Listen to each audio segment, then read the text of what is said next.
मायके में पहला बच्चा पैदा करना मेरी सबसे बड़ी भूल थी। उस दिन लगभग 7 महीने बाद अपने मायके से ससुराल आई थी मैं। अब तो मेरी नन्ही झुन्नू भी लगभग 5 महीने की हो चली थी। सासू माँ ने लपक कर झुन्नू को गोद में लेना चाहा तो वह ज़ोर-ज़ोर से रोने लगी। दरअसल इतने दिनों में से तो मैं अपने मायके में थी। ऐसे में मेरी गुड़िया के लिए उसके पापा को छोड़कर बाकी चेहरे अनजान लग रहे थे।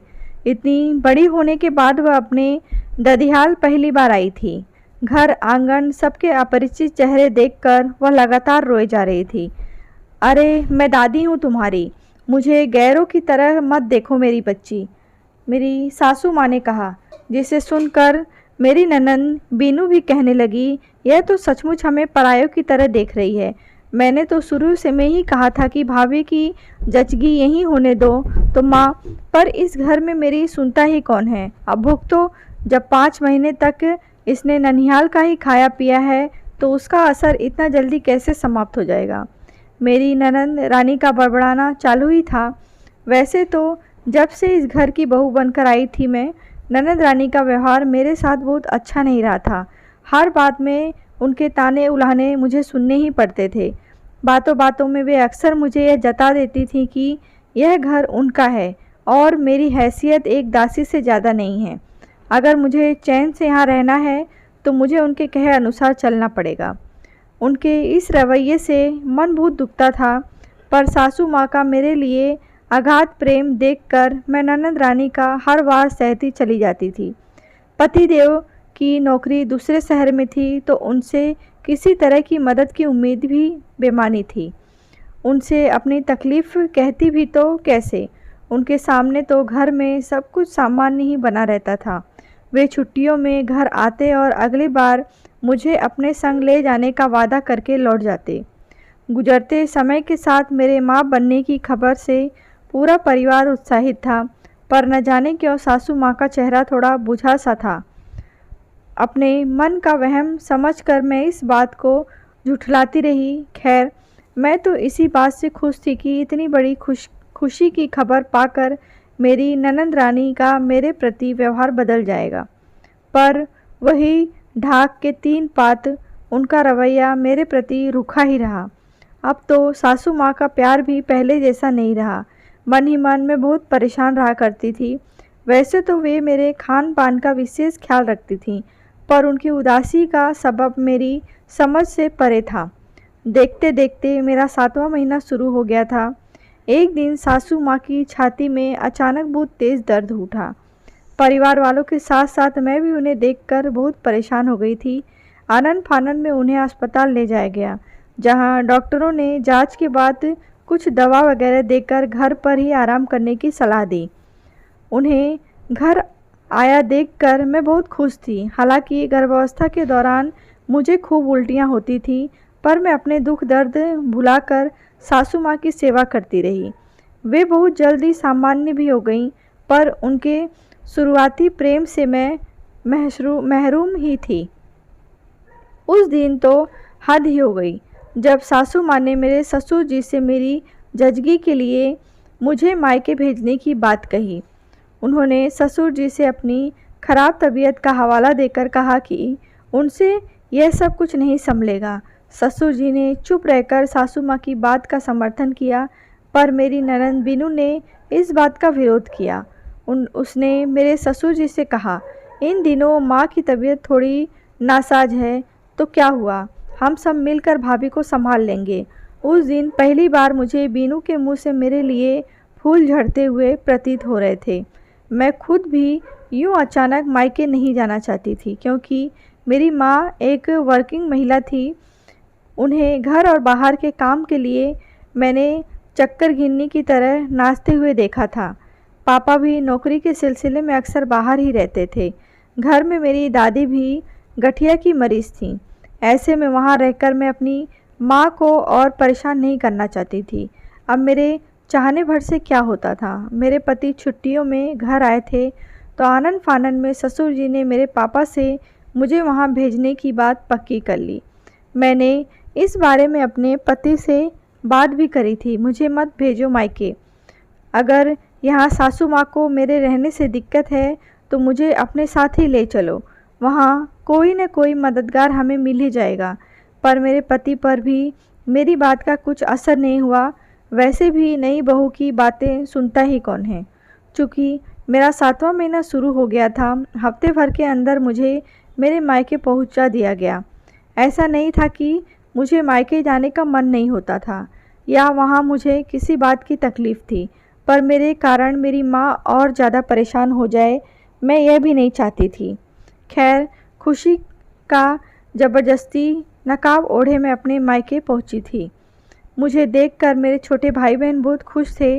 माँ ने जब दही चीनी से मेरा मुंह मीठा कराया, खुशी के मारे मेरी आंखें छलक आई थी। तेरी तबीयत तो ठीक है ना मेरी बच्ची? मेरे भरे नयन देखकर माँ ने पूछा। कुछ नहीं, बस सफ़र की थकान है वो। माँ की तबीयत अब ठीक नहीं रहती तो न चाहते हुए भी इसे लेकर आना पड़ा। मेरे पतिदेव अपनी सफाई पेश करने में लगे थे। यह भी तो अपना ही घर है जमाई बाबू। समधन जी की तबीयत ठीक नहीं है तो क्या हुआ, हम सब हैं ना, मिलकर आराम से सब कुछ संभाल लेंगे, माँ ने कहा। अरे आप बिल्कुल भी चिंता ना करें पहुना। ये बुढ़िया दादी भले ही चलते फिरने में थोड़ी लाचार ही हो गई है, पर बैठे बैठे भी बहुत काम निपटा सकती है। मेरी दादी ने भी अपनी बातों से मेरी माँ का समर्थन किया। माँ और दादी का असीम प्यार देख मेरे मन का बोझ थोड़ा हल्का हो गया था। मेरे घर पर 2 दिन रुकने के बाद मेरे पति देव फिर आने का वादा करके लौट गए। मेरी माँ पर घर और स्कूल की दोहरी जिम्मेदारी के साथ साथ मेरी भी जवाबदेही आन पड़ी थी। खैर, माँ तो माँ ही होती है। उन्होंने सब कुछ बहुत अच्छे से संभाल लिया था और उनके चेहरे पर सिकन तक भी नहीं आती थी। उन दिनों मेरी तबीयत थोड़ी नासाज रहती थी। उल्टियाँ होने की वजह से शरीर में सुस्ती बनी रहती थी। मैं चाह कर भी घर के काम में माँ की मदद नहीं करा पाती थी। छोटे भाई बहन भी अपनी पढ़ाई लिखाई में व्यस्त रहते थे। ऐसे में मेरा इस हाल में मायके आना मुझे खुद को रास नहीं आ रहा था। मुझे अपनी सासू माँ और अपने पति पर बेहद गुस्सा आ रहा था कि उन लोगों ने मुझे इस हाल में अचानक मेरे मायके पहुंचा दिया था। समय निर्बाध गति से गुजरता रहा। मेरी जचगी का समय धीरे धीरे पास आने लगा था। चूँकि मेरी माँ का सारा दिन घर पर नहीं रह सकती थी, तो उन्होंने मेरी देख रेख के लिए मेरी मौसी को बुला लिया था। बीच बीच में फ़ोन के ज़रिए सासू माँ मेरा हाल पूछ लिया करती थी। पति देव भी कुछ दिनों के अंतराल पर आकर मुझसे मिल लिया करते थे। वे लोग चाहे कितना भी प्यार जता लें, पर अंदर से मेरा मन ससुराल वालों के व्यवहार से बहुत दुखी था। 7वें महीने में तो मैं मायके आ ही गई थी, तो 9वां महीना बहुत जल्द ही शुरू हो गया था। पूरे मायके वालों की जान मुझ में ही अटकी हुई थी। सुबह से रात तक सब मेरी ही तीमारदारी में लगे रहते थे। उस दिन सुबह से ही मेरी तबीयत कुछ नासाज थी। परिस्थिति को भांपते ही माँ ने मुझे अस्पताल में भर्ती करा दिया और मेरे ससुराल वालों तक मेरी स्थिति की जानकारी पहुँचा दी। ठीक मध्य रात्रि में मेरी नन्ही परी का पदार्पण हो गया। मैं तमाम दुख भूलकर अपनी गोद में अपनी ही परछाई को निहार रही थी। चौथी पीढ़ी की प्रथम संतान को पाकर सब बेहद खुश थे। बधाई देने वालों का तांता लगा हुआ था। बिटिया मुबारक हो बेगम साहिबा। अचानक भीड़ से निकलकर पति देव ने एक गुलाब का फूल मेरी ओर बढ़ाया। उन्हें अचानक आया देख मेरी आंखें छलक आई थीं। 2 दिन बाद मुझे अस्पताल से छुट्टी मिल गई थी। मेरे घर आने के बाद पति देव फिर आने का वादा करके लौट गए थे। कुछ ही दिनों बाद घर में बिटिया के जन्म के उपलक्ष्य में पार्टी का आयोजन हुआ था। इस समारोह में मेरे पति के साथ साथ मेरा पूरा ससुराल परिवार शामिल हुआ था। सब नई पीढ़ी के प्रथम संतान को देखकर बहुत खुश थे। 3-4 दिन रुकने के बाद सब वापस घर लौट गए थे। अभी तो बिटिया 1.25 महीने की भी नहीं हुई थी और थोड़ी कमज़ोर भी है, तो उचित समय पर हम तुम्हें और अपनी पोती को बुला लेंगे।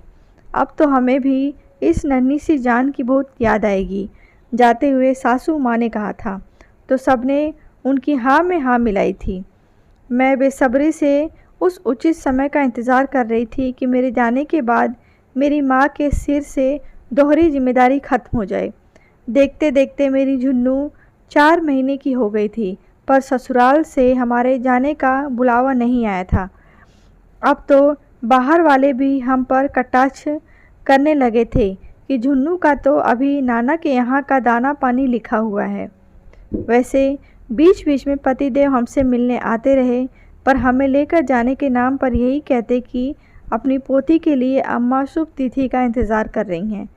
आखिरकार जिस दिन झुन्नू 5 महीने की हो गई, हमारे जाने की अर्थात बच्ची के लिए शुभ तिथि का ऐलान हुआ, जिसे सुनकर मेरे मन को सुकून मिल गया था। वैसे सच कहूँ तो मायके में मुझे बहुत आराम था। झुन्नू की देखभाल की चिंता नहीं थी, पर माँ के ऊपर अतिरिक्त बोझ से मेरा मन बहुत दुखता था। वैसे भी शादी के बाद बेटियां ज़्यादा दिन मायके रह जाएं तो बाहर वालों के पेट में दर्द होने लगता है। आखिरकार वह उचित समय आ ही गया और मैं अपनी झुन्नू के साथ सबको रुलाकर अपने मायके से रुखसत हो गई। ननिहाल छोड़ते समय मुझसे ज़्यादा मेरी झुन्नू ही रो रही थी। उसका रोना रास्ते भर जारी था। अब यहाँ ददिहाल पहुंचकर भी वह सबके अपरिचित चेहरे देखकर सिर्फ रोए ही जा रही थी। वह सिर्फ मुझे और अपने पापा को ही ठीक से पहचान रही थी। ऐसे में मेरी ननद रानी का बड़बड़ाना चालू था, धीरे धीरे पहचान ही लेगी हम, अरे हमारे घर का बच्चा है तो हमसे कितने दिन दूर रहेगी। सासू माँ ने झेपते हुए कहा। हमें आए हुए लगभग 1 सप्ताह हो गए थे, पर हमारी झुन्नू अपने ददिहाल में किसी को ठीक से पहचान नहीं पाई थी। वह मन ही मन अपनी नानी, मौसी, मामा सबको याद करके ठुनकती ही रहती थी। मेरे पति के अपनी नौकरी पर लौटते ही मेरी मुश्किलें और बढ़ गई थीं। मेरे सिवा सिर्फ उनकी ही गोद में झुन्नू जाती थी। अब तो वह जितनी देर सोती उतनी ही देर घर के काम कर पाती थी। इस बात को लेकर मेरी ननद रानी अक्सर घर में कलह किया करती थी और भेजो अपनी बहू को मायके। इसके पहले ही मायके में आराम फरमा रही थी और यहाँ आने के बाद भी हम नौकरानी की तरह खट रहे हैं और यह आराम से बच्ची को गोद में लिए बैठी रहती है। रोज़ाना यही रटे रटाए डायलॉग सुना कर जीना हराम करके रखा था। उस दिन घर में कोई नहीं था और सासू माँ किसी से फ़ोन पर बातें कर रही थीं। बहु शब्द सुनकर मेरे कान खड़े हो गए। मैं ठिठक कर उनकी बातें सुनने लगी। मैंने जानबूझकर बहू को उसके मायके थोड़े ही भेजा था।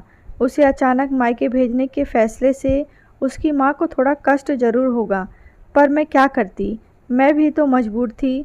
बीनू को तो तुम जानती ही हो, हमारे लाड़ प्यार के कारण वह बचपन से ही थोड़ी ज़िद्दी हो गई है। रही सही कसर हमारे पड़ोसियों ने पूरी कर दी। बगल वाले जिग्नेश जी के परिवार के 4 बहुएं हैं और उनकी इकलौती बेटी कंचन बीनू की सहेली है। उनके यहाँ बहुए की कोई कदर नहीं है। सास ननद के सामने उनकी हैसियत नौकरानी जैसी है। वहीं सब देख सुन कर वो बीनू बड़ी हुई है और वैसा ही व्यवहार वह अपनी भाभी के साथ करती है।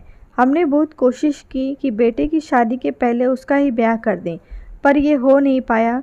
बहू को पूरे 9 महीने उल्टियाँ होती रहीं, ऊपर से बीनू का ऐसा अक्खड़ स्वभाव, इसीलिए मैंने अपने बीमारी के बहाने ही उसे उसके मायके भेज दिया। अब ऐसे हाल में उसे उसके पति देवेन के साथ भी नहीं भेज सकती थी। नए जगह जाकर मेरे बेटे के ऑफिस जाने के बाद वह तो बिल्कुल अकेली पड़ जाती। भले ही उसकी माँ वर्किंग है, पर माँ जैसी ममता और देखभाल और कहाँ मिल सकती थी, कहती हुई सुबक रही थी सासू माँ। उनकी बात सुनकर मेरी आंखों में अश्रु की धारा बहने लगी। अब मुझे माजरा थोड़ा थोड़ा समझ आने लगा था। सासू माँ का प्यार कहीं गया नहीं था। उनकी भावनाएं मेरे ही भले के लिए कुछ थोड़ी देर के लिए थम सी गई थीं। इसीलिए कहा गया है कि सत्य कभी कभी झूठ की बदली में छुप जाता है। उनके बरसते ही सत्य अपने असली रूप में आ जाता है, जिसे मैंने उस पल महसूस किया। बस एक ही सवाल मेरे जहन में कौंध रहा था कि अगर मेरी जगह पर परिवार का कोई और सदस्य होता तो क्या उसे भी बाहर का रास्ता दिखाकर अपनी जिम्मेदारियों से मुंह मोड़ लिया होता। सच दोस्तों, जहां बहू को 1 घंटे भी मायके में बिताने के लिए न जाने कितनी ही मिन्नतें करनी पड़ती हैं, वहीं छोटी सी भी ज़रूरत आन पड़े पर बिना कुछ सोचे उसे मायके के सहारे छोड़ देना कहाँ तक उचित है। कहानी आपको कैसी लगी है कमेंट बॉक्स में बताएं।